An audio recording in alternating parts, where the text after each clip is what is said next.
तो hello everyone, कैसे हैं आप सभी। आई होप सभी अच्छे होंगे। तो स्वागत है आप सभी का फिर से मेरे YouTube channel study with us में। तो लास्ट लेक्चर में हमने देखा था कि एडिशन ऑफ टू मैट्रिसेस कैसे होता है, कैसे हम किसी भी दो मैट्रिक्स को ऐड करते हैं, क्या कुछ उनकी कंडीशंस होती हैं। ठीक है, तो होप आप सभी को वो लेक्चर अच्छे से समझ आया होगा। तो आज हम पढ़ने वाले हैं सबसे पहले मल्टीप्लिकेशन ऑफ मैट्रिसेस। सबसे पहले तो कोई भी अगर हम टॉपिक पढ़ते हैं तो उसके बारे में अपने को नॉलेज होनी चाहिए कि क्या कुछ इसमें होता है, क्या इसकी डेफिनेशन है, कैसे करते हैं, क्या कुछ इसकी रिक्वायरमेंट्स होती हैं इस ऑपरेशन को करने के लिए। तो चलो सबसे पहले हम इसकी डेफिनेशन देखते हैं कि मल्टीप्लिकेशन ऑफ मैट्रिसेस होता क्या है।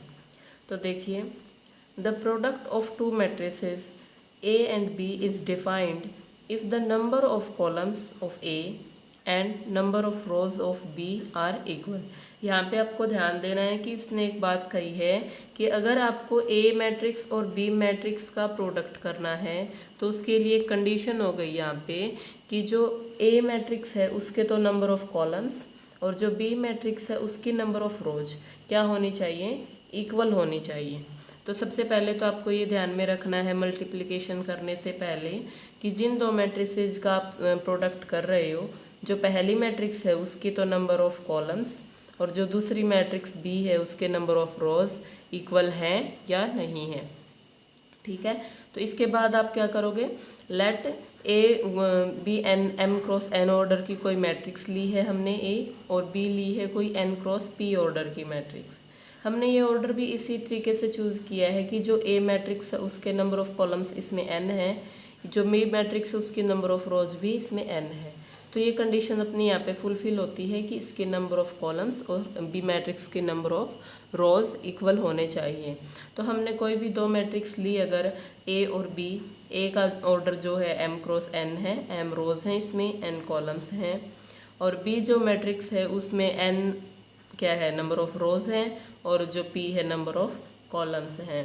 तो अगर दो मैट्रिक्स है उनका प्रोडक्ट करना है, उनका ऑर्डर भी अपने रिक्वायरमेंट के अकॉर्डिंग है, अपनी कंडीशंस को फुलफिल कर रहा है, तो उसके बाद अपनी बारी आती है उसके प्रोडक्ट करने की। तो ये कहता है कि then the product of matrix A and B is the matrix C of order m cross p. जो ए और बी का जो मैट्रिक्स है उसका जो प्रोडक्ट है, प्रोडक्ट करने के बाद जो रिजल्टेंट मैट्रिक्स आएगी वो क्या आएगी, सी मैट्रिक्स आएगी। और जो प्रोडक्ट आएगा ए और बी मैट्रिक्स का उसका ऑर्डर क्या होगा, एम क्रॉस पी। ठीक है, तो यहाँ से ध्यान दीजिए आप, इसके नंबर ऑफ कॉलम्स और number of rows of B equal थे, ये कंडीशन थी। तो रिजल्टेंट मैट्रिक्स का क्या होगा ऑर्डर, जो फर्स्ट मैट्रिक्स है उसकी नंबर ऑफ रोज और जो सेकंड मैट्रिक्स है बी उसके नंबर ऑफ कॉलम्स। ठीक है, तो अगर आपको ये बताना पड़ जाए कि अगर ए और बी दो मैट्रिक्स हैं उनका प्रोडक्ट करना है तो उसके जो प्रोडक्ट का ऑर्डर क्या होगा, तो उसका ऑर्डर होगा ए मैट्रिक्स के नंबर ऑफ रोज और बी मैट्रिक्स के नंबर ऑफ कॉलम्स। तो इतना हो गया अपने को कि अगर प्रोडक्ट ए और बी का प्रोडक्ट करेंगे तो रिजल्टेंट मैट्रिक्स अपनी सी आएगी, और जो सी मैट्रिक्स आएगी उसका ऑर्डर क्या होगा, एम क्रॉस पी। तब अब बात आती है, अपने को ये तो पता ही है कि रिजल्टेंट मैट्रिक्स आती है सी मैट्रिक्स आएगी। अब बात आती है सी मैट्रिक्स के जो भी एलिमेंट्स होंगे, मान लिया ये कोई भी सी मैट्रिक्स है, इसके ये एलिमेंट्स हैं, इनको कैसे फाइंड आउट करेंगे। ए और बी का तो अपने को पता होता है, सी का कैसे फाइंड आउट करेंगे हम।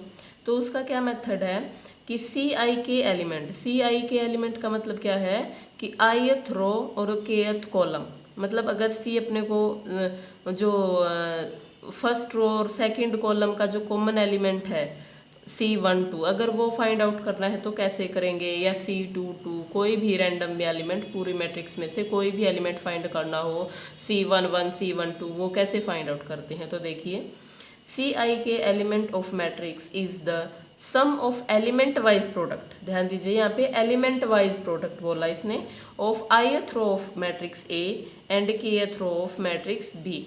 इसने क्या कहा है, अगर अपने को सी आई की एलिमेंट फाइंड आउट करना है सी मैट्रिक्स का, उसकी जो रिजल्टेंट मैट्रिक्स है उसका, तो क्या करेंगे, जो ith रो है ए मैट्रिक्स की और जो kth कॉलम है कॉलम आएगा यहाँ पे, जो केथ कॉलम है बी मैट्रिक्स का, उनकी एलिमेंट वाइज प्रोडक्ट करेंगे। अब एलिमेंट वाइज प्रोडक्ट कैसे होती है ये आपको एग्जाम्पल से और अच्छे से समझ आएगा। ठीक है, तो एग्जाम्पल हम बाद में देखेंगे, इसकी एक और डेफिनेशन देखते हैं। ये तो हो गया थ्योरेटिकली जो मैंने लिखा हुआ था। अभी आपको इसकी जनरल फॉर्म में लिख के मैं आपको दिखाती हूँ कि कैसे क्या होता है। ठीक है, तो लेट कर लेते हैं। ए अपने कोई मैट्रिक्स है, ऊपर जैसे अपने ने लेट किया था कि ए कोई भी मैट्रिक्स है जिसके एलिमेंट्स हैं ए आई जे। इसका ऑर्डर क्या है, एम क्रॉस एन। तो इसकी जनरल फॉर्म क्या होगी, मैंने फर्स्ट लेक्चर में भी आपको बताया था कि किसी भी मैट्रिक्स की एम क्रॉस एन ऑर्डर की जो जनरल फॉर्म होती है वो क्या होती है। अगर आपने वो वीडियो नहीं देखी है तो प्लीज़ पहले वो आप फर्स्ट लेक्चर देखिए, फिर आपको अच्छे से समझ आ जाएगा। अगर नहीं भी है तो कोई नहीं देखिए तो कोई भी बड़ी बात नहीं है, आप यहाँ पे देखिए। तो इसकी जो जनरल फॉर्म होती है वो ये होती है A11 A21 up to A2, कितने कॉलम्स है इसमें, n। Second row A21 A22, कितने कॉलम्स हैं इसमें, A12 और A1n। तो यहाँ यहाँ पे मिस्टेक हो गई थी, तो A2n। इसी तरह से टोटल कितनी रोज है अपने पास, m।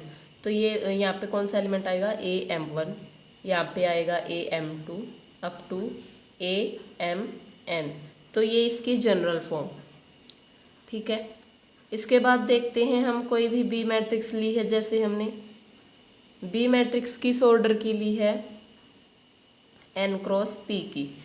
एन क्रॉस पी ही क्यों लिया हमने, क्योंकि हम प्रोडक्ट कर रहे हैं और जिनकी अपने को प्रोडक्ट करनी है, जो पहली मैट्रिक्स है उसके नंबर ऑफ कॉलम्स और जो दूसरी मैट्रिक्स है उसकी नंबर ऑफ रोज इक्वल होनी चाहिए, इसलिए इसकी नंबर ऑफ रोज एन लेनी ही ज़रूरी है। आप कॉलम्स कितने भी ले सकते हैं, आपकी चॉइस पे डिपेंड करता है।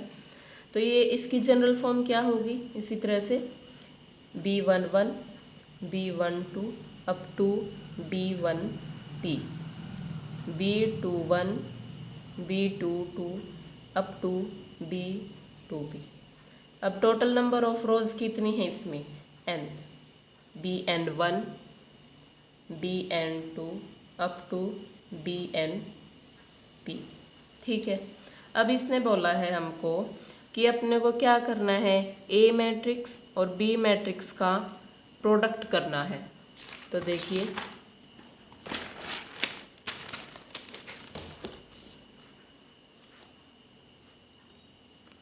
ठीक, ए मैट्रिक्स हो गई अपनी। ए का क्या ऑर्डर है, एम क्रॉस एन ऑर्डर है, एम रोज हैं एन कॉलम्स हैं।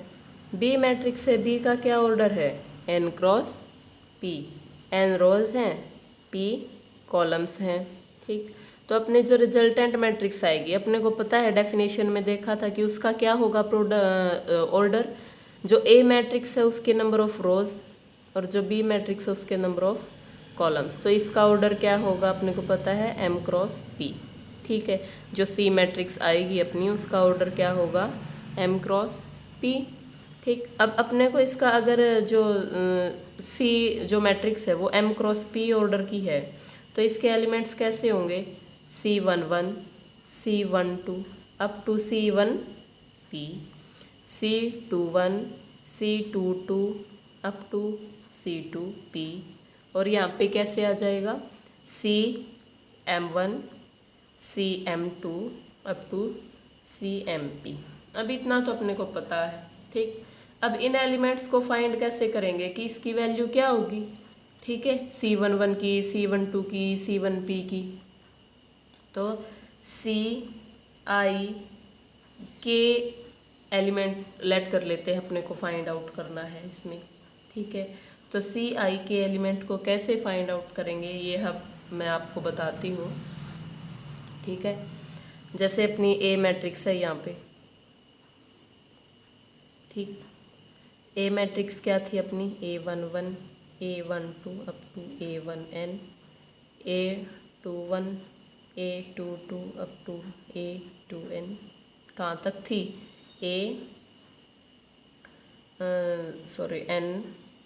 M1 AM2 up to AMN।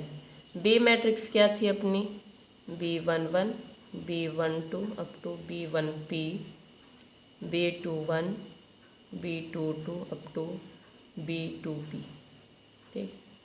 BN1 BN2 up to BNP, ठीक।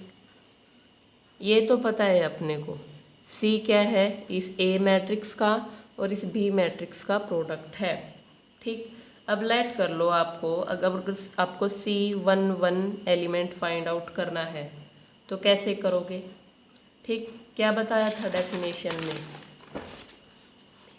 कि अगर आपको CI की एलिमेंट फाइंड आउट करना है तो आपको क्या करना है, एलिमेंट वाइज प्रोडक्ट करके सम करना है। किसका करना है, ith row of matrix A और kth column of matrix B, ठीक है। तो अब अपने ने I भी 1 लिया है, K भी 1 लिया है।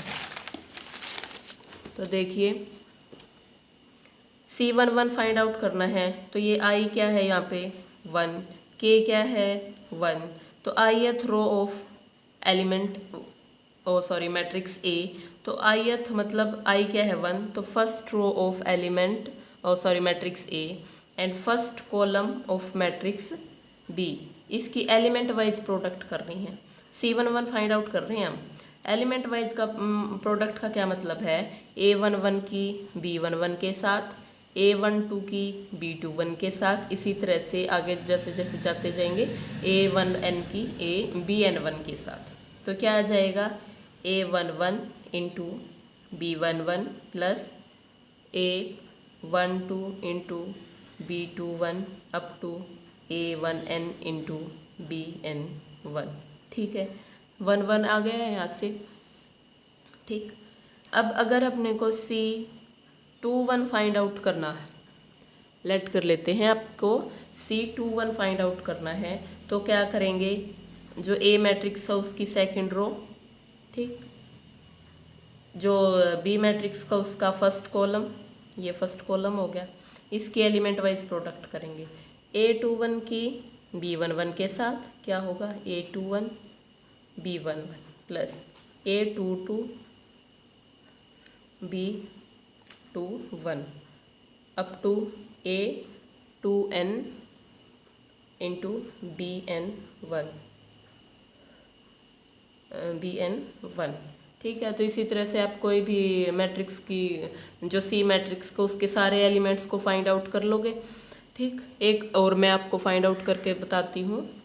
C आपको लेट कर लेते हैं 3 2 फाइंड आउट करना है। C32 में क्या करेंगे, जो A मैट्रिक्स है उसकी थर्ड रो, ये हो मतलब थर्ड रो हो जाएगी यहाँ पे A31 A32 up to A3n, ठीक। और जो B मैट्रिक्स का उसका सेकंड कॉलम क्या है, ये है। तो क्या करेंगे, इसके एलिमेंट वाइज प्रोडक्ट करेंगे, फिर उसका सम कर देना है। तो देखो A31 की किसके साथ होगी, B12 के साथ, A31 into B12 plus A32 into B22 up to A3n into BN2, ठीक। तो इससे हम क्या कर सकते हैं, इसकी एक जनरल फॉर्म बना सकते हैं कि अगर अपने को कोई भी एलिमेंट फाइंड आउट करना है C मैट्रिक्स का, तो उसकी एक जनरल फॉर्म हो जाएगी। तो देखिए मैं आपको वो जनरल फॉर्म बताती हूँ कि अगर A हमारी मैट्रिक्स है M क्रॉस N ऑर्डर की, B हमारी मैट्रिक्स है N क्रॉस P ऑर्डर की, ठीक है। तो सबसे पहली बात C का ऑर्डर क्या आएगा, C कोई मैट्रिक्स आएगी अपनी जिसका ऑर्डर क्या होगा M क्रॉस P, इसकी नंबर ऑफ रोज, इसके नंबर ऑफ कॉलम्स, ठीक। सबसे पहले मल्टीप्लिकेशन के लिए कंडीशन थी ना अपनी कि इसके नंबर ऑफ कॉलम्स इसके नंबर ऑफ रोज इक्वल होने चाहिए, ये फुलफिल है, ठीक। उसके बाद अपने को पता है C मैट्रिक्स का ऑर्डर क्या आएगा M क्रॉस P, ये मैंने पहले सिखा दिया है आपको, ठीक। अब ये कहता है कि अगर CI के आपको एलिमेंट कोई भी फाइंड आउट करना है इस मैट्रिक्स का, I के यहाँ पे दोनों वेरिएबल हैं, तो वो कैसे फाइंड आउट करोगे कि जो ए रो है उसकी आयत, जो ए मैट्रिक्स है उसकी आयत रो लेनी है आपको। ठीक, तो आयत रो क्या होगी इसकी, तो ए की आयत रो, ए की आयत रो क्या है, AI1, AI2 up to AIN। ठीक, बी का केथ कॉलम कौन सा है,